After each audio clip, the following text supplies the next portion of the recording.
This is a bit of a random post, but I've been wanting to do this for a while, and I'll try to make it quick. But I just want to say that I can remember growing up as a youth in New York City. First and foremost, I was born here in New York City.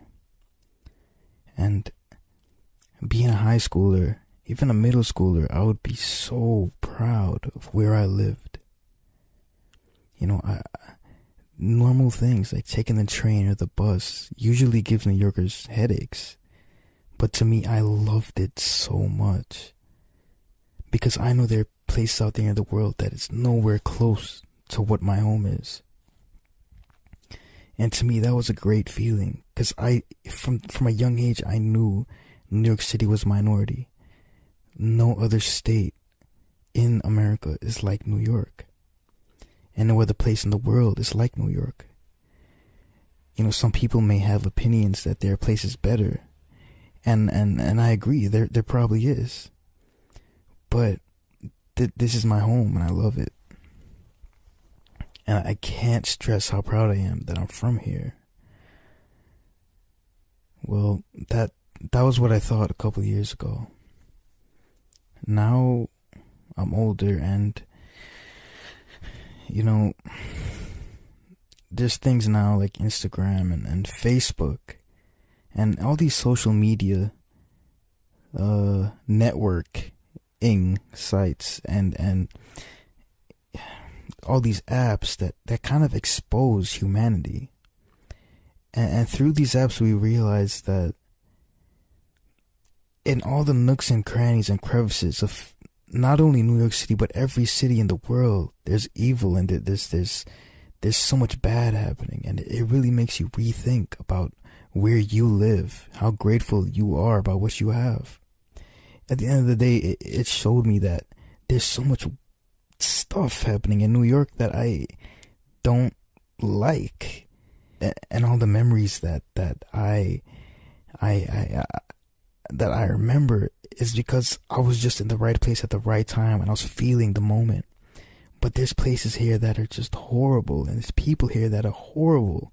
Of course, these are my opinions, but I'm starting to realize that there's a moral problem going on in New York City. The kids don't have morals. That's the problem. Adults here don't even have morals anymore. Now that I grow into adulthood, I'm starting to realize that, you know, me being a young man, there are individuals that would call me more mature than some of the people here who are, 30, 40 years old. Grown-ups here act like children, sagging their pants, screaming in the streets, drinking 40 ounces like crazy. They don't think about their future, they don't think about their family, they just think about themselves, and they waste their lives away. And it's so hard to see that in this beautiful, beautiful city, full of lights and cars and action, full of tears and smiles, laughter, weeping, screams. Everything you want is here. And it's sad to see that a lot of the individuals here don't realize what they're in, what they could be in, what they're not in, where they could be. That's what I'm trying to say. They don't realize where they could be and where they are. They need to take advantage of what New York has to offer. Right now, as far as I can see it, in 2014, it's supposed to be 2015, but as I see it right now, everything's going to go downhill unless more people step up and they have a voice and teach others about the right things, about factual information, about the history of this city,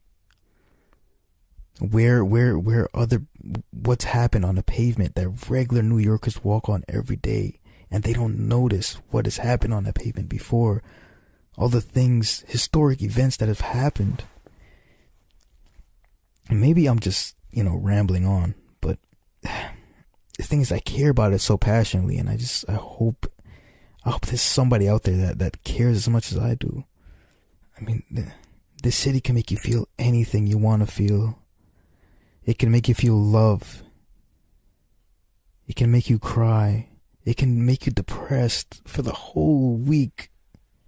For example, you can be in the train and you could have a hoodie over your head. You could you could have your music in your headphones in your ears, listening to music, and your hand is up, it's hanging on to one of those shiny poles because the train is rocking back and forth. It's going at such a high speed, and your head is down and you look up and you can see the most beautiful, beautiful person you've ever seen right across from you, just looking so innocent and just so intriguing and tempting, just to go up to them and say, hey, what's up? Like, this city makes you feel that you're in close quarters with so much people. You're bound to run into something like that, and it's magical, And then another day, you can step outside your house, and this really happened, of course, and go and run a daily errand, and you'll see somebody just like right in front of you pull on their pants and pee on like a building with no shame at all. And to others, they would probably laugh.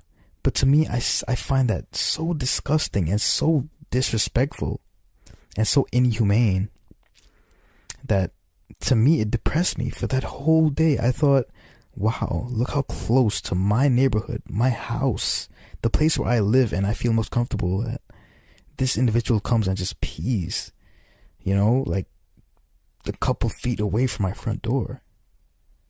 And it's things like this that make you think, and it makes you feel human inside.